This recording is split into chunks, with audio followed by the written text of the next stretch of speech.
Hi, welcome to Richard Gabili YouTube channel, and for today's tutorial, I will be teaching you on how to change activity row and column numbers in voiceover on iPhone X. But first, kindly subscribe to this channel and don't forget to hit the subscribe button and the bell to notify you for the new updates. And let's start.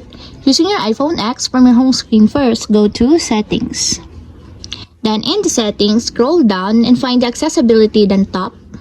Then in the accessibility, go to vision section and then tap the voiceover.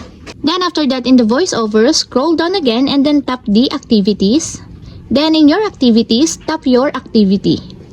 Then in this part in your activity, scroll down and then go to verbosity settings section and then tap the row and column numbers. Then in the row and column numbers, if you want to change it to on, just tap the on until there's a check mark on the side. And if you want to change it to off, just tap it also until there's a check mark on the side. And if you want to change it back to default row and column numbers, just tap again the default, just like this.